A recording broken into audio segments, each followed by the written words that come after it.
Selamat datang di channel Pemuja Malam. Jangan lupa like, share, and subscribe ya. Terima kasih.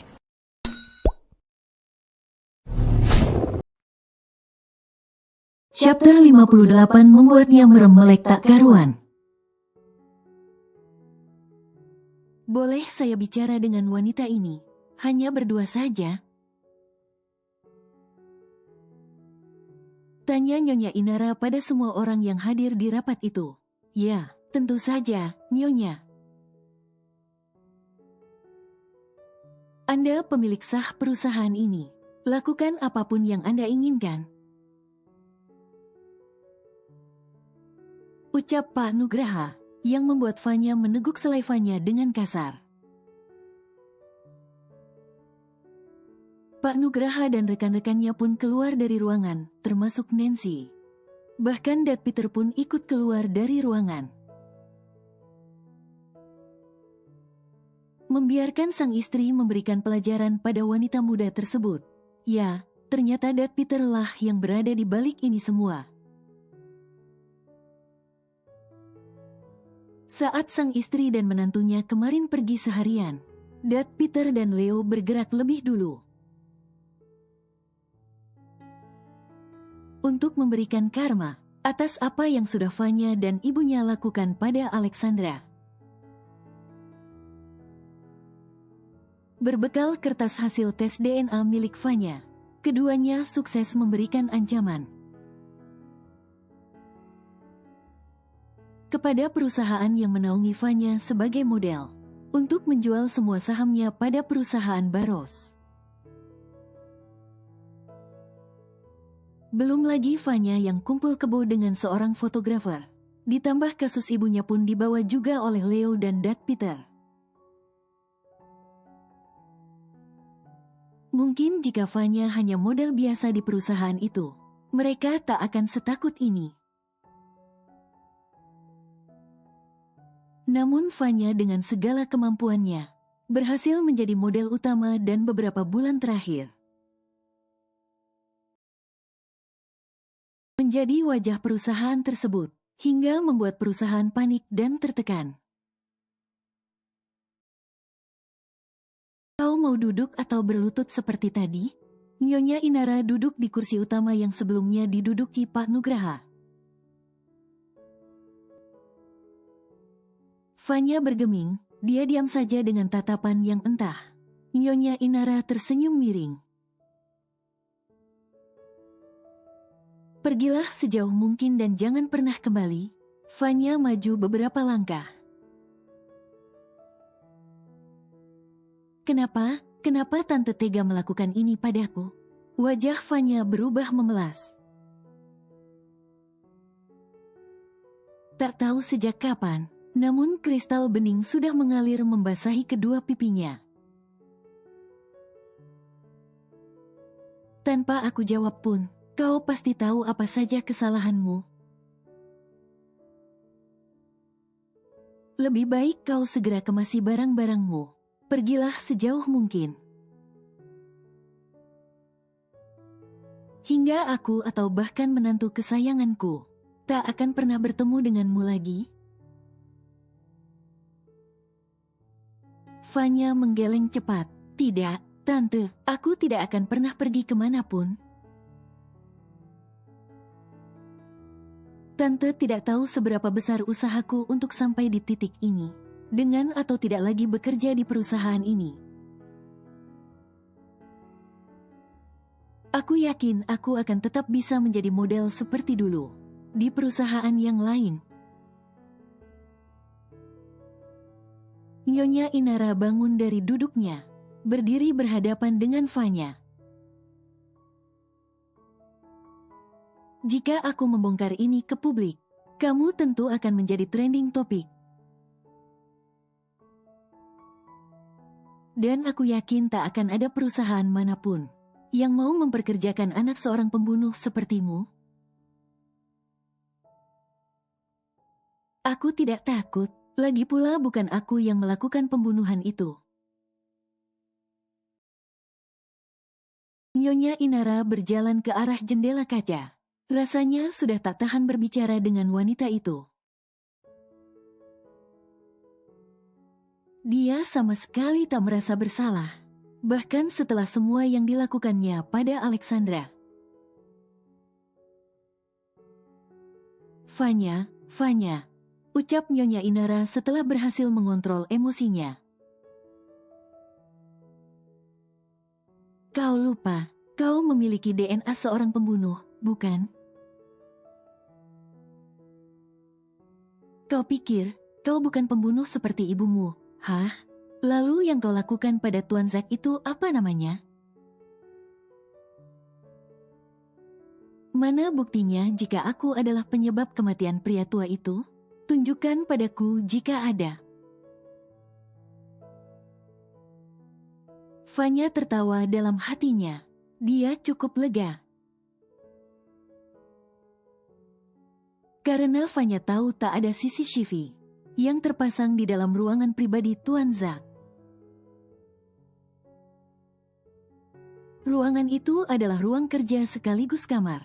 Ruangan yang sangat privasi bagi Tuan Zack.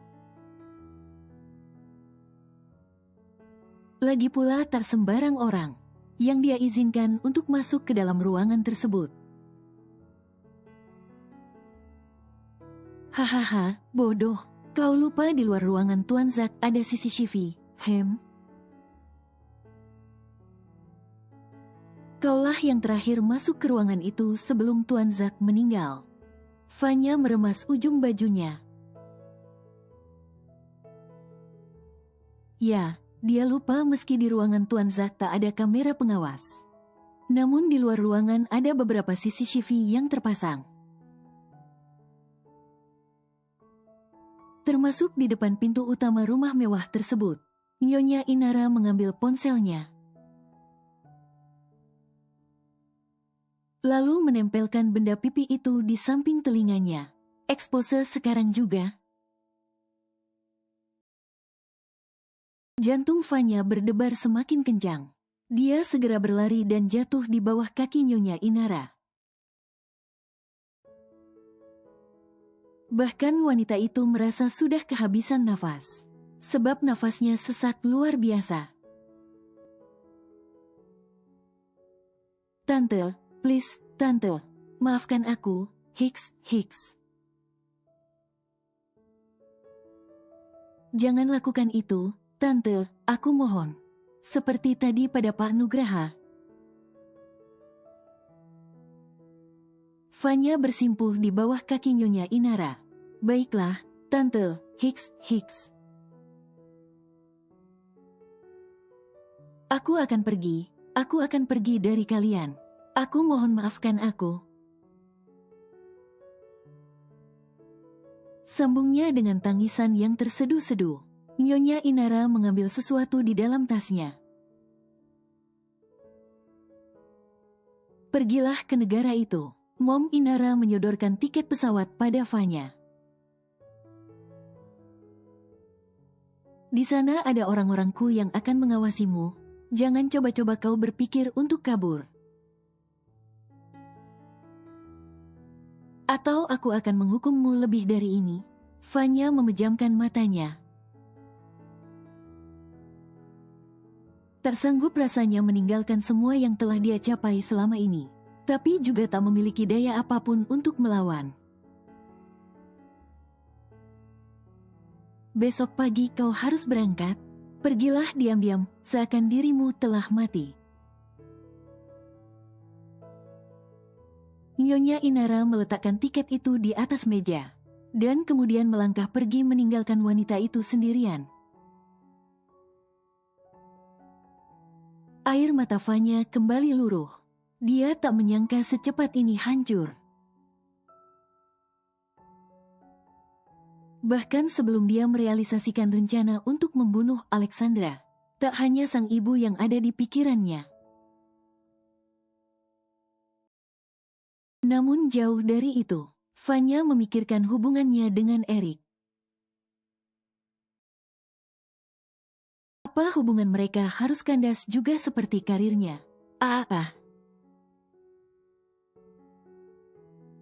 Fanya berteriak sambil menjambak rambutnya sendiri dengan kencang, frustasi. Tang Yu. Mom Inara memeluk sang suami. Dengan perasaan lega saat mereka sudah kembali duduk kursi mobil. Aku tidak menyangka kau dan Leo sampai membeli semua saham di perusahaan itu, ucap Mom Inara yang masih ada dalam pelukan suaminya. Dad Peter mengusap surai sang istri dengan lembut. Hanya ini yang bisa aku lakukan untuk menantu kita, Hani. Semoga setelah ini hanya ada kebahagiaan yang akan datang padanya. Tak ada lagi air mata dan tak ada lagi hati yang akan terluka. Kamu benar, Alexandra harus bahagia. Dia pantas mendapatkan kebahagiaan. Mom Inara membenarkan ucapan sang suami. Lagi pula, Fanya masih sangat muda. Dia bisa menjadi lebih baik dari ibunya. Jangan sampai dia terjerumus dan mengikuti jejak wanita itu sampai membunuh untuk memuluskan jalan hidupnya. Di balik niatnya mengusir Fanya dari negeri ini, Tuan Peter memiliki misi lain. Di negara tujuan nanti, Fanya akan dididik oleh orang kepercayaannya untuk menjalani hidup yang pahit, tak akan lagi mendapatkan apa yang dia inginkan. Fanya harus belajar menjalani hidup apa adanya. Dimulai dari nol lagi. Sebuah kecupan hangat di dahi membangunkan wanita yang sedetik lalu masih pulas di bawah balutan selimut tebalnya. Matanya mengerjap perlahan, menghalau kantuk yang masih menguasai. Dengan mata yang sedikit memicing, terlihat sebuah senyuman manis menyambut. Sebelum bangkit, Ale menyugar surai panjangnya ke belakang. Pasti aku terlambat lagi, gumam Ale sambil mengerucutkan bibirnya. Sudah 2 kali sepertinya Ale terlambat bangun pagi. Perlahan Ale menyandarkan tubuhnya di sandaran kasur. Tangannya terulur untuk mengambil ponsel yang ada di atas nakas di samping tempat tidurnya. Astaga, pukul 8.30. Maaf, kamu pasti terlambat bekerja karena menungguku bangun. Leo menggeleng sambil membingkai wajah sang istri. Aku cuti, sayang. Ucap Leo mesra. Ayo, mandi. Kita daftarkan pernikahan hari ini. Hah? Ale melongo, baru saja bangun tidur. Nyawanya belum terkumpul semua, tapi sudah mendapat kabar yang mengagetkan. Mau aku gendong atau jalan sendiri? Goda Leo sambil menaik turunkan alisnya. Jangan macam-macam, Ale menyilangkan kedua tangannya di dada. Kamu masih dalam masa hukuman, jadi jangan coba-coba, ya? Ale memicingkan mata, perlahan turun dari tempat tidurnya. Namun dengan posisi kedua tangan masih menyilang di dada. Sejak kapan kamu menghukumku? Tanya Leo yang tak tahu bahwa sang istri tengah memberikannya hukuman. Sejak kamu kembali.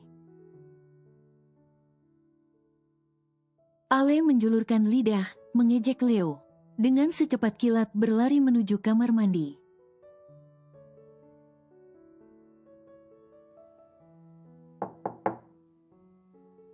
Sayang, buka, aku mau ikut mandi. Leo merengek di balik pintu. Pagi-pagi sudah dibuat bangun si junior. Rasanya cukup sudah Leo berpuasa lebih kurang 1 minggu lamanya. Kamu kan sudah mandi? Sahut Ale dari dalam. Iya, tapi mau mandi lagi. Suara Leo semakin terdengar manja. Ale tak tahu saja. Si junior sudah tegang dan memaksa untuk segera dikeluarkan. Tidak, kamu masih aku hukum. Hukumannya lanjutkan besok. Hari ini libur dulu, ya. Ayo cepat buka, sayang. Atau kamu mau aku minta bantuan Birahmi, Ham?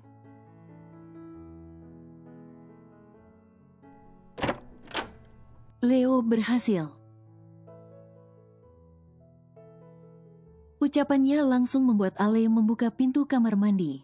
Matanya menatap tajam, menghunus ke relung hati si raja hutan itu. Apa maksud kamu? Kenapa kamu mau minta tolong Birahmi? Ale tampak kesal, wajahnya memerah. Tak mau menjawab pertanyaan itu. Leo langsung menarik tubuh sang istri untuk keluar dari kamar mandi. Leo mulai memberondong raga Ale dengan aksi liarnya. Melucuti handuk kimono itu hingga sudah tak lagi menutupi tubuh sang istri. Ale memang baru selesai menanggalkan pakaiannya. Dan belum sempat menyalakan shower. Ale buru-buru memakai handuk berbentuk kimono itu. Ketika mendengar Leo mengatakan akan meminta bantuan Birahmi, ucapan Leo seketika membuatnya langsung overthinking. Ale mencoba mendorong tubuh besar suaminya. Stop, hentikan, Leo, Ale menggeliat tak karuan, saat wajah Leo sudah sempurna berada di depan miliknya. Ale menutup bagian intinya dengan handuk, hingga membuat Leo mendongak ke atas. Jelaskan apa maksud ucapanmu tadi, hah? Kenapa kamu mau minta bantuan Birahmi? Kamu mau selingkuh dariku? Iya, begitu. Kalau kamu mau selingkuh kenapa harus sama Birahmi, sih? Cari wanita yang valuenya di atas aku. Ya, jika tidak bisa, setidaknya jangan nenek-nenek juga. Tawa Leo langsung pecah, mendengar rentetan tanya dan sedikit fitnah dari ucapan istrinya. Ih, geli sekali membayangkan. Jika dia selingkuh dengan nenek-nenek, apalagi Birahmi. Amit-amit, sudah bicaranya? Leo kembali berdiri, sementara Ale langsung memalingkan wajah. Maksudku tadi. Aku ingin minta bantuan Birahmi untuk membuka pintu kamar mandi itu. Pasti Birahmi tahu. Tempat menyimpan kunci cadangan semua ruangan di rumah ini, kan? Seketika wajah Ale seolah terbakar karena malu. Tetapi sebelum Ale kembali membuka mulut untuk beralasan, Leo sudah lebih dulu membungkam mulut wanita itu. Aku merindukanmu, sangat. Gumam Leo dengan suara parau tepat di atas bibir sang istri. Ale yang seolah tersihir, langsung melupakan kejadian memalukan tadi.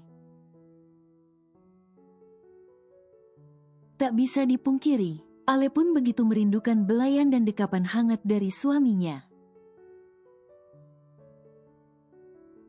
Leo mengangkat tubuh sang istri, perlahan membaringkannya di atas ranjang yang berukuran king size itu tanpa melepaskan pagutan panas mereka.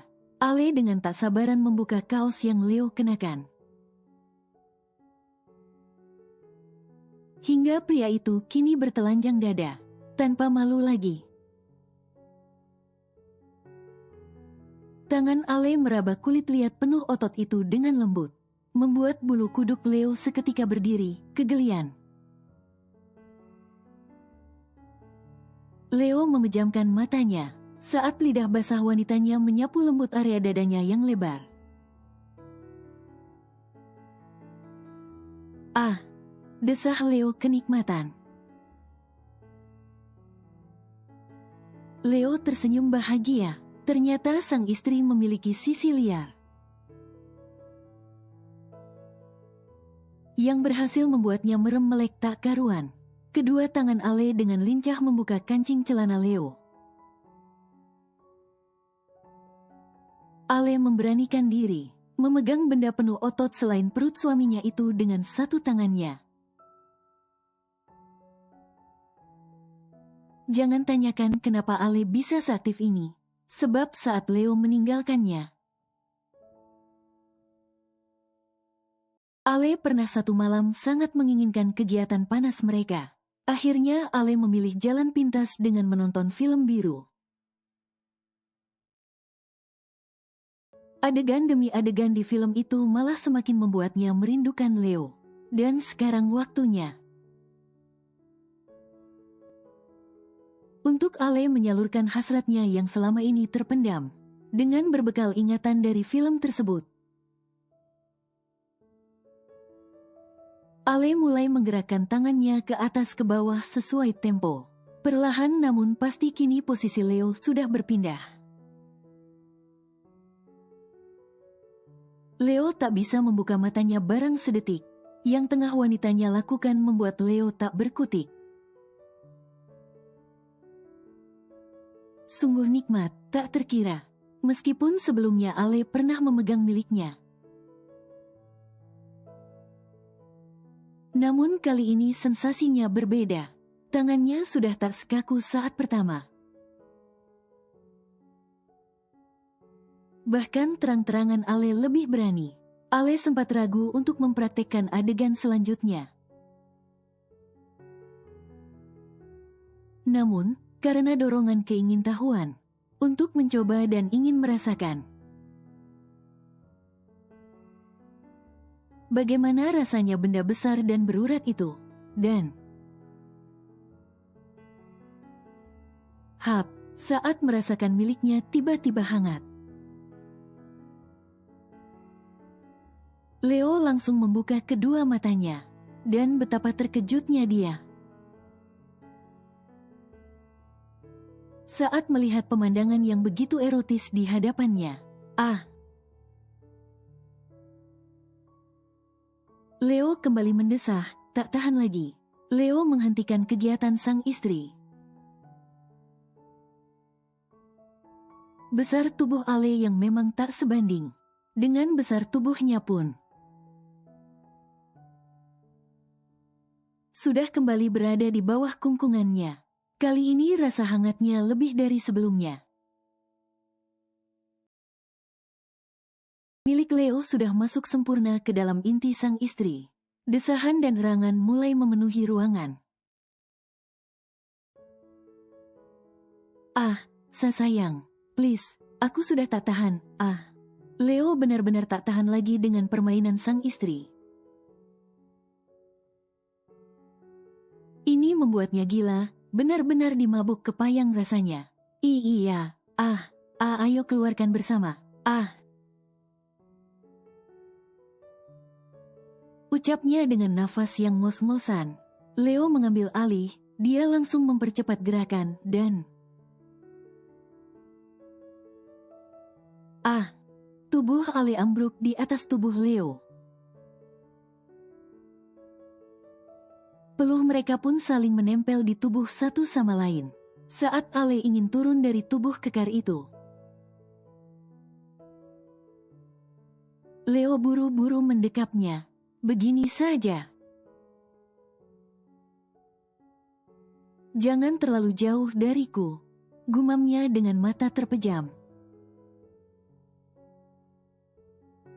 Namun kedua tangan pria itu begitu posesif, tak mengizinkan Alexandra untuk turun dan berbaring di sebelahnya. Kulit bertemu kulit, Ale yang sudah sama lelahnya akhirnya mengikuti saja. Dan dia pun tertidur lelap di atas tubuh Leo. Dan ketika terbangun, posisi tidur mereka sudah berubah. Berbaring sambil saling memeluk satu sama lain. 1 bulan telah berlalu sejak kepergian Vanya ke luar negeri. Wanita itu sudah mulai membiasakan diri, hidup sebatang kara tanpa memiliki apapun lagi. Semua yang telah dia capai dengan susah payah harus dia relakan. Tak 1 rupiah pun uang miliknya yang dia bawa. Sejak awal berangkat hingga menetap di negara tersebut, yang mengeluarkan semua biayanya tentu Tuan dan Nyonya Baros. Bahkan untuk ponsel saja, Vanya diberikan yang baru dan hanya ada 1 kontak di sana. Tuan dan Nyonya Baros benar-benar ingin membuat Vanya berubah, menjadi pribadi yang jauh lebih baik dari sebelumnya. Vanya harus terlahir kembali menjadi sosok yang baru, tak akan secuil pun. Mereka biarkan kelakuan Nyonya Sophie menurun pada putrinya. Di sisi lain, hubungannya dengan pria bernama Erik pun masih terus berlanjut, meski mereka harus terpisah oleh jarak. Keduanya selalu terhubung melalui sambungan telepon maupun video. Tuan dan Nyonya Baros tak pernah membatasi hubungan yang mereka jalin. Lagi pula saat ini hanya Erik seorang yang Vanya miliki. Dan ya, satu-satunya kontak di ponsel Vanya yaitu milik Erik. Kekasihnya, Erik adalah sosok pria yang begitu tulus mencintai Vanya. Cintanya tanpa syarat, meski awalnya Erik tak rela Vanya pergi jauh. Namun demi kebaikan sang wanita, Erik pun akhirnya berlapang dada melepas wanitanya. Saat ini Erik tengah berusaha memiliki izin tinggal di negara tempat kekasihnya berada. Jikapun mereka harus menetap di negara tersebut selamanya, Erik tak masalah. Baginya yang terpenting mereka selalu bersama. Sementara itu, kedua penjahat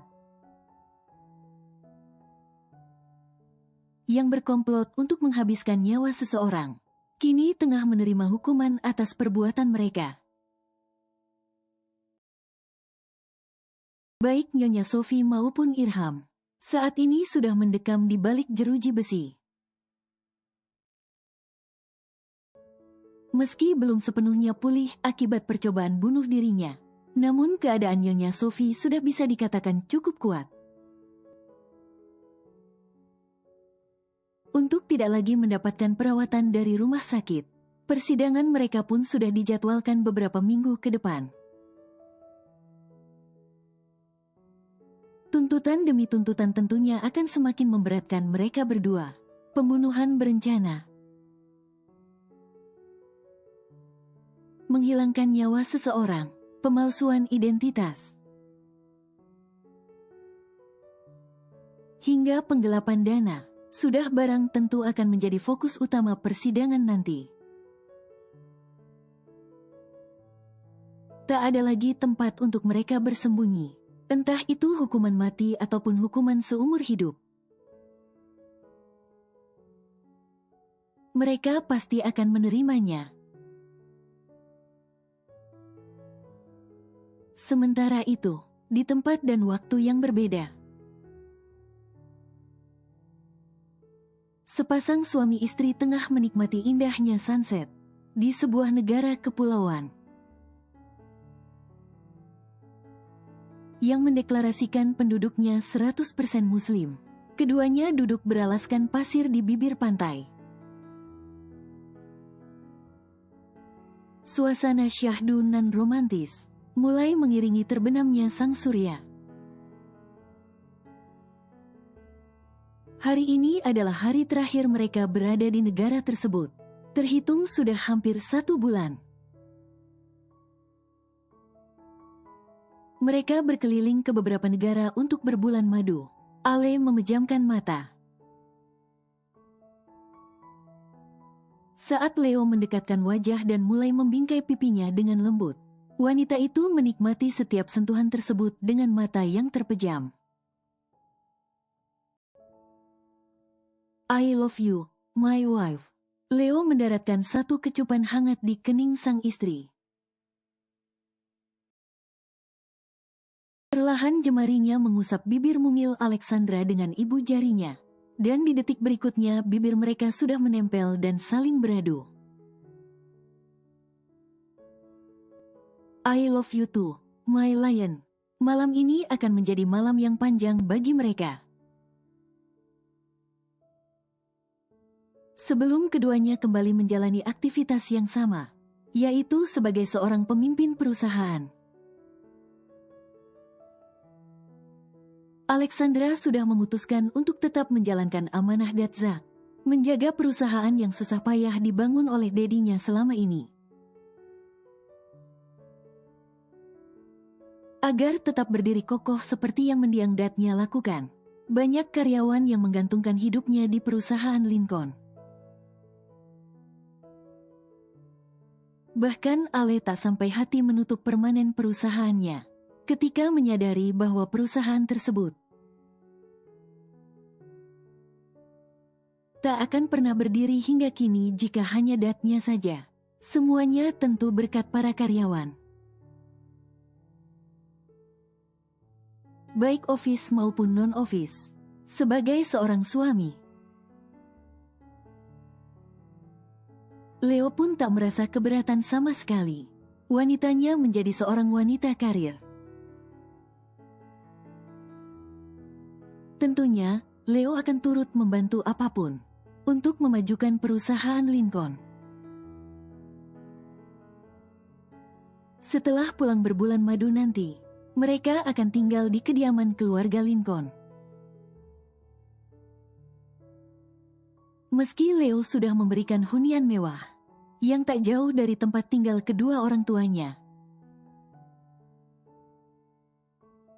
namun Ale tak rela jika rumah masa kecilnya dibiarkan kosong tak berpenghuni. Ale ingin terus berada di sana, membangun keluarga kecil mereka di bangunan yang syarat akan kenangan, walaupun potongan kenangan itu tak selalunya indah. Ale sudah mengikhlaskan seluruh takdir yang telah digariskan padanya. Baik buruknya akan Ale jadikan pelajaran di kemudian hari.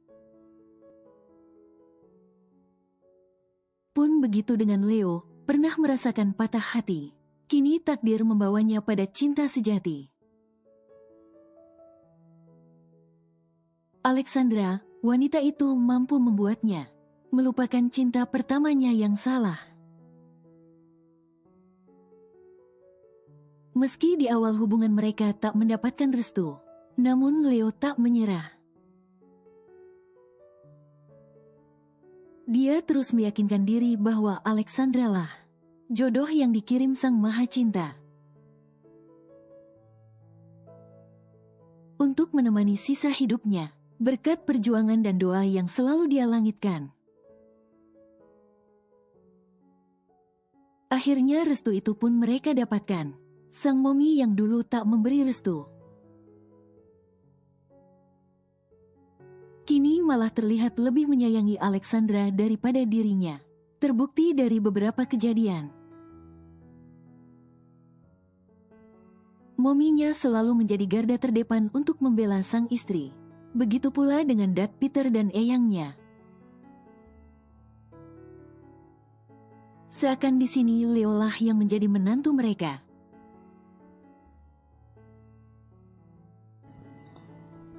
Bersambung.